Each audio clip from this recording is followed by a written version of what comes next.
My name is James Ponti, and welcome to the Sherlock Sessions. Today, I am here with one of my favorite authors in the world. Karina Yan Glaser is the author of the Vanderbeekers series, the author of A Duet for Home, and the author of a brand new book just about to come out. What is it, Karina? Show it to us. Yeah, it's called The Nine Moons of Han Yu and Luli. It's coming out in September. And it is such, I got to read an advanced copy. It is so good. And as we go through and we're searching for the clues to how to become a better writer, we're looking at different subjects. And I thought it would be great to talk today about setting. Karina's books have an amazing sense of place. You always know where you are, and where you are is a character in it. So, first of all, I guess I want to ask you, Karina, is what what do you think of as the importance of setting in your books?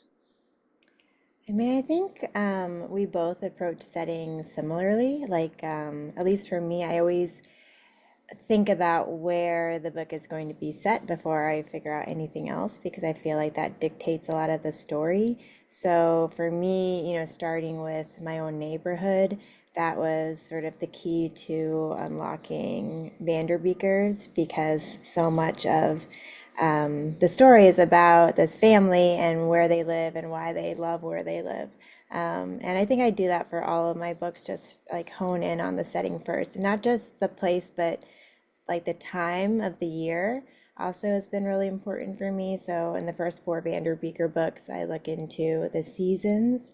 And so every book in the first four go through a different season of the year.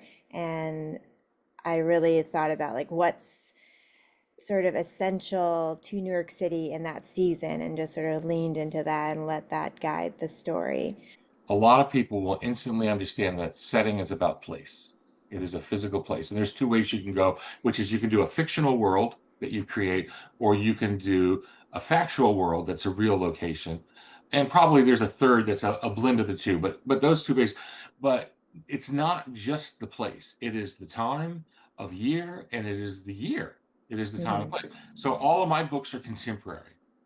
Um, but your new book, Nine Moons, it's not contemporary. So you're setting also. So tell us about the two settings, because New York has been such a core element of your books. The Vanderbeekers books, Duet for Home, all New York based, this incredible sense of New York there. But you diverge from this. Tell us about the setting for the new book. So the new book is set in two time periods. So 1931 in New York City, which is sort of Depression era New York City, and then ancient China, specifically 731, which is Tang Dynasty China, and that was a time of like great artistic development. There's a lot going on in terms of trade between different areas of that continent. And I just thought it was interesting times in history. Now, there's a lot of information about New York City in 1931, but not specifically Chinatown. So, what I relied on a lot were historical photos. So, going through various libraries and historical societies and different books that I sort of dug up on eBay and just really looking at photos because I think for people who lived in Chinatown at that time, there wasn't this sense of, writing down maybe your experiences or your memories. It was mostly just working a lot and trying to get by, and maybe, in that area, there wasn't a lot of access to education. And so there aren't a lot of memoirs or anything from that time. So I definitely read a lot of books that are set in the periphery of Chinatown. So Five Points in New York City, Lower East Side.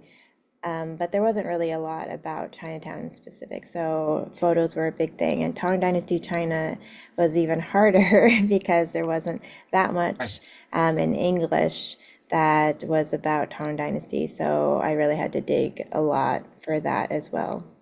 But So what I really love, James, I think one of my favorite stories of yours when you were doing Sherlock Society, because it's set in Miami, is how you did research for that area. I try to research in person as much as possible. So the City Spies books take place all over the world. I wrote two of those during COVID, so I didn't get to travel for those. And actually, I purposely for those pick the places that I thought were the hardest places to go that I probably wouldn't get to go to. So that's when I wrote about Moscow, Beijing, and Cairo. So I did a lot of distance research on those. Pretty much every other place in the City Spies books I've been to, and I've tried to go with research. And the same with Miami. I live in Florida, so Miami's great. So my newest book is Sherlock Society.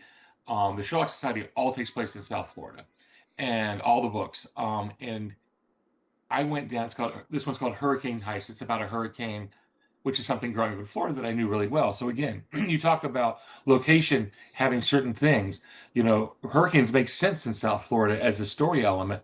Wouldn't make sense in Kansas. In Kansas, then it's a tornado. It's like all Hmm. these different things you want to make it of the place. So I went down and I did a research trip for the first book, especially. I did a research trip before just to look for things beyond what I knew from going there over the years, just growing up in Florida, going there as a tourist with my family for like little pockets and neighborhoods and things that were different. And then I wrote the book. And then I went back and I visited every single location from the book to try to figure out um, what elements could be better in the book looking at them in person. And I'll give you an example. And I went around with my friend Christina Diaz Gonzalez, friend of both of ours, because Christina lives in Miami. So she would drive me around because she knew how to get all the places.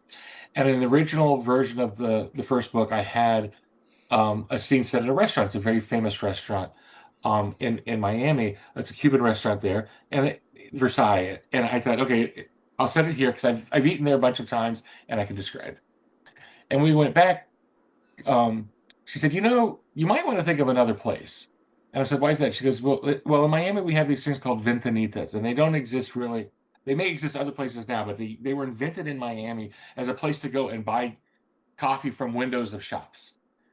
And she took me to this Ventanita that was actually a laundromat and a Cuban restaurant. And it had just kind of organically developed over time because originally they just knocked a hole. Originally they just had coffee for people washing their clothes. And then people wanted the coffee. So then they cut a hole in the wall and they would serve coffee. And then people wanted food. And so when you go there, it had this amazing smell of detergent and also like bakery. And it was like sweet and tang. And I never would have made that up. And this is what I love about writing about real places. There are things that I would never think to make up that when you go and you research, you go, oh, that I want to add that smell, or I want to add the way the paint's peeled here. Or, a little detail that I loved is they had a water cooler, and the water cooler was just covered with stickers for skateboard companies and soccer teams. It's just like, oh, that's the thing I wouldn't have come up with. If someone's writing a complete fictional world, if they, it could be either like a generic American town that's not any specific town. They can make anything they want, right? Which is work, but and we call that world building. But is there world building still in what we do when we're writing real places? Do you feel like you have to build a world and sometimes make decisions about what's where or how to get around or any of that? Yeah, I mean, I think both of us approach that in the same way. I know I've gotten messages from you when you're trying to figure out how to move city spies around in Manhattan for your Manhattan book. And you're asking me about the bus and could the bus travel from here to there and would, kids be able to buy a ticket? And there is like an affordable bus in Chinatown that goes a lot of different places around the East Coast. So I remember you asking me about that. Yeah, I I mean, asked for a lot of help, by the way. yeah, I Karina, think we Karina, all do. unfortunately, is always one of I'm the your New first York ones I'm City calling for expert. help. You absolutely are. Um, Yeah, I mean, but I do think like, I mean, not all my places are real, like in the Vanderbeekers, and that's something that's sort of funny because in the Vanderbeekers, there's a map in the front, and a lot of people will come to New York City and they'll look for all the places in the map. And some of the places are absolutely there, like City College is there, and the parks are there. All the streets are the streets that are actually in New York City and Harlem.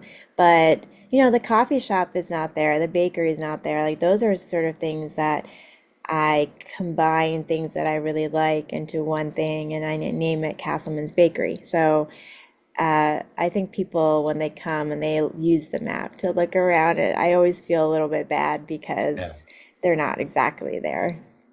It's funny. We both get that. I get a lot of mail from people saying like, "Oh, my family went to Washington, D.C., and my son insisted that we visit all the places from Framed." And like 85% of the framed places are real, but 15% are things you have to make up.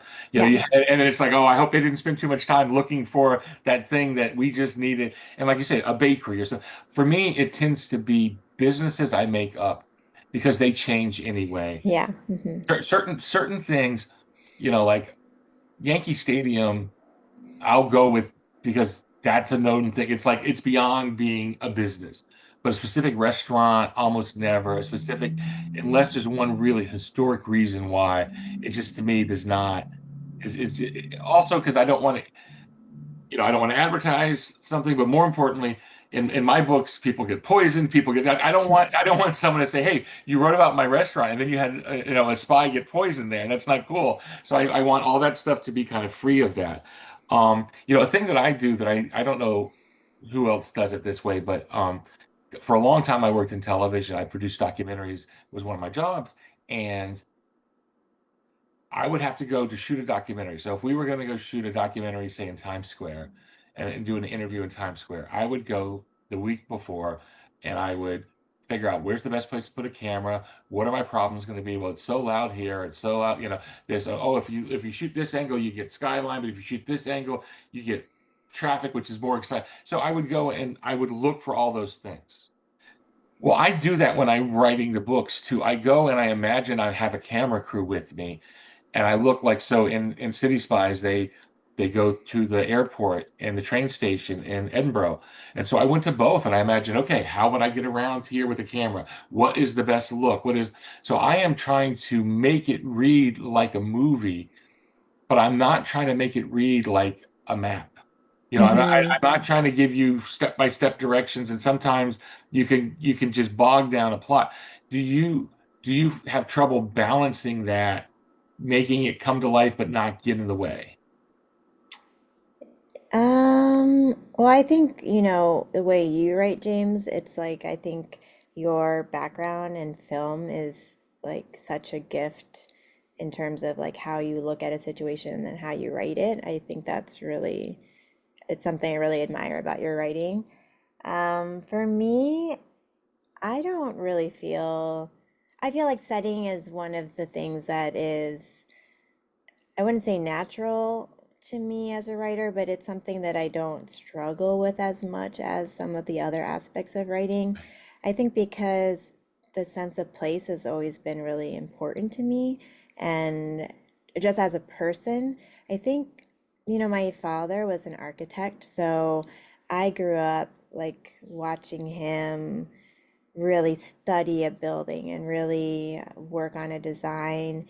And that was the era, where they weren't really using computers yet. So, like, he was with his pencils and his drafting Right. table and, layered sheets of paper so he could layer on different parts of the building. So, I think from him, I got this appreciation of spaces. And then in general, I think I just love you know, place and I love like thinking about how a place feels. So, the book that I have coming out now, I have my new book, The Sherlock Society, coming out, Sherlock Yay. Society Hurricane Heist, which, by the way, is dedicated to Karina and her family. That's how Yay. different she is and how wonderful she is.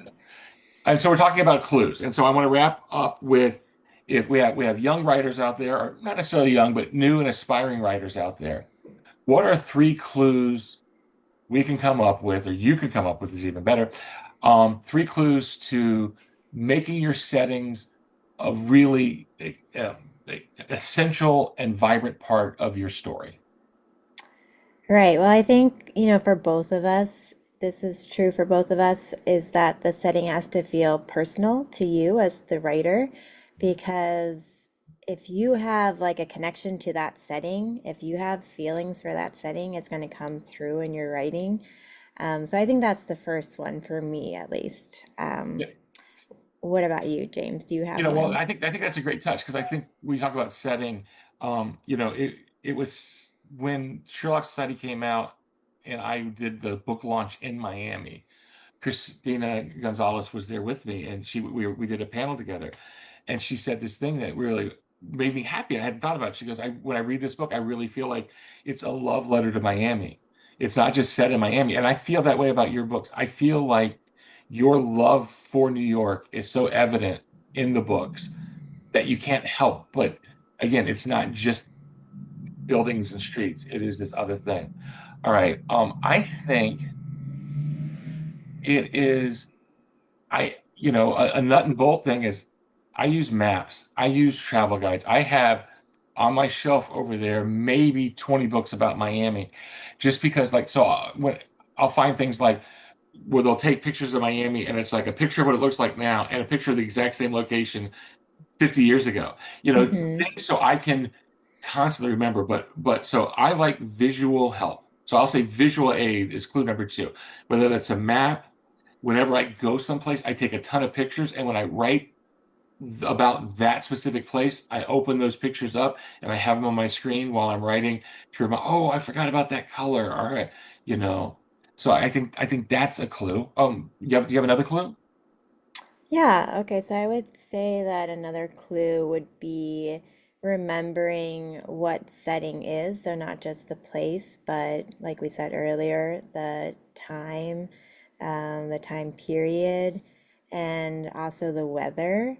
I think weather can be like a really, I Weather. mean, in your book, Oh, yeah. obviously, and with the hurricane, that is like a huge thing, and you can definitely use weather to your advantage in terms of building suspense, into like maybe giving your characters a break, when maybe you just had like a really intense scene with a lot of weather situations, and then maybe the next day you need like to calm down a little bit with your characters, and it can be like a calmer day weather-wise, so using weather to your advantage. And then the last clue I guess we could throw out is what I'll call flavor. Setting is a great foundation for us, literal and figurative. We have a sense of place, but you don't get overwhelmed with describing it. Don't get overwhelmed with minutia of it, and don't get caught up into, you can't have them go, say, in New York from the Upper East Side to the Statue of Liberty in 4 minutes. Okay, you can't, yeah, but you don't have to tell us every street you take. You don't have to be tied down to it. Just like in a great meal, a little flavor is important, but too much flavor can overwhelm you. You know, you should know a lot about the setting, but only give us enough so that we can paint the rest of the picture. Get us Mhm. hooked so that we want to know more about the location. So that's a look at setting with Karina. Karina, do you have anything else you wanted to add about setting or writing, or Uh, you think I'm a n- great writer? No, I'm kidding. Anything else you want I to think add? everyone needs to be really excited about Sherlock 2. I'm super excited about it. Hurricane Heist coming in September. What's the exact day? September September 2nd comes out. 2nd, so the first Tuesday in September. I'm really So excited. here's the depressing part for me. It's not even the best book coming out in September, because I think Nine Moons is the best book I have read in over a year. I tell that to everyone. Oh. I stress that. I just think it's breathtaking and wonderful and delightful. And it's funny. I Setting was my fear going into it. My fear was I had so little knowledge of that era of China Mm. that I was worried that I would be constantly trying to paint a picture in my brain, and that would take me out of the story a bit. And I just got swept away, and I felt like I was there. So again, there's a reason I wanted you to talk about setting. I think you're great at all writing, but I think your setting is just chef's kiss wonderful. So thank you, Karina. Um, Thanks, James. and, Thanks for and thank having you. me on. Oh no, and thank you all for watching. Look for more Sherlock Sessions with some of my favorite middle grade authors.